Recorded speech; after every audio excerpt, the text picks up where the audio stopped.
Presentation নিয়ে আপনাদেরকে নিয়ে সমন্বয়ে একটা কাজ করা আলহামদুলিল্লাহ আমি মনে হয় বোঝাতে পেরেছি এবং আমার মনে হয় যে আপনারা সবাই আমি জানি না আপনারা সবাই হ্যাপি হওয়া উচিত। হ্যাঁ, আমাদেরকে তো বোঝানোর জন্য আপনারা ইনভাইট করেছেন। আমরা কিন্তু আপনাদের পিআর এজেন্ট না। আপনারা বললেন আমরা চলে আসব, আপনারা বলবেন আমরা বের হয়ে যাব। আপনাদের অ্যাটিটিউড লাইক দ্যাট আমরা আপনাদের পেইড পিআর এজেন্ট, আপনাদের যখন খুশি আমাদেরকে ডাকবেন, আমরা এখানে এসে আপনাদের সুন্দর সুন্দর কথাগুলো পে করে দেব। আবার যখন ইচ্ছা আপনারা হচ্ছে গেটটা লাগাই দিবেন।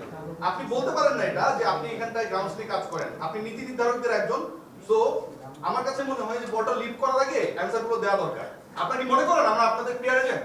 আচ্ছা দেখেন আমরা কিন্তু এত সুন্দরভাবে এত সুন্দর কথা বলেছি আমার মনে হয় আপনি না কোশ্চেনটা আপনি এমনভাবে বলছেন আপনি ভিউয়ার্স বাড়ানোর জন্য, ঠিক আছে? বাট হ্যাঁ, থ্যাংক ইউ ভেরি মাচ। হ্যাঁ, থ্যাংক ইউ ভেরি মাচ।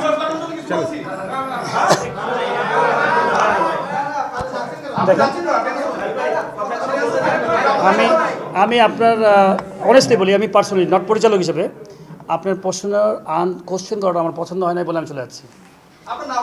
হ্যাঁ, বিকজ আমি পরিচালক হিসেবে বলছি না, আমি অ্যাজ এ প্লেয়ার হিসেবে বলছি। আমি আপনারা কি পছন্দ করেছেন ওনার কোশ্চেনটা এভাবে বলা?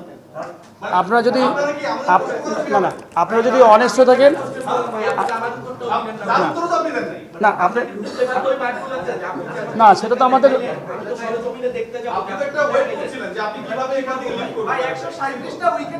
আচ্ছা দেখেন আমার মনে হয় আপনারা একজন দুজন মানুষটা আমার মনে হয় পরিবেশটা নষ্ট করে দিলেন। আমরা সুন্দরভাবে কথা বলছিলাম। Thank you very much. Thank you ভাই, সরি এক্সট্রিমলি আমি সবাইকে অনেক অনেক ধন্যবাদ ভাইয়া। আমি মনে হয় বোঝাতে পেরেছি। আমরা আলহামদুলিল্লাহ সবাই মিলে সুন্দর করে কাজ করব। সবাইকে অনেক ধন্যবাদ শুনবার জন্য। Thank you very much. দেখেন আমি আর সরি ভাইয়া, আপনি কোশ্চেনটা যদি সুন্দরভাবে বলতেন আমরা সব আনসার দিতাম। আমার কোশ্চেনের মধ্যে অনেক দিয়ে থাকে ভাইয়া, আপনারা বের করে দিবেন সেটা নিয়ে আপনি কোনো কথা বলেন না আপনার বোর্ডে। আপনাকে কি প্রশ্ন করলো, প্রশ্নের ধরন ভালো হয়নি, আপনি উত্তর দেবেন না। দেখেন আমি কিন্তু চলে যাচ্ছি না, আমি আপনাদের সাথে কথা বলছি।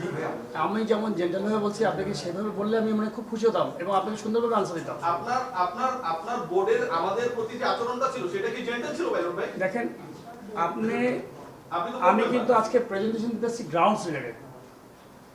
হ্যাঁ, সেই কারণে তো আপনি আমাকে ডেকেছেন, তাই না? আমরা তো আজকে আমরা বাইরে থাকতাম, সেই প্রশ্নই তো করছি। আমি কিন্তু সেই কারণে বাইরে থাকতাম না, বুঝি না এই কথা। দেখেন এত সুন্দর সবাই মিলে একটা ফ্যামিলির মতো কথা বলছে। আমি মনে করি আমি ডিভাইড করতে চাইলে ডিভাইড হবে না ভাইয়া। যে আমি ডিভাইড করছি না, আমি কন্টেন্টও করব না, আমার দরকার নেই। আপনি কি মনে করেন আপনি নিয়ে আসছেন, আপনি ভিউয়ারশিপ আপনি নিয়ে ভাই আপনারা কি আপনার উত্তর দিচ্ছিল ভাই স্যার? এটা কনফিউজ কি বলে? Thank you. সো কন্টেন্ট কি করে?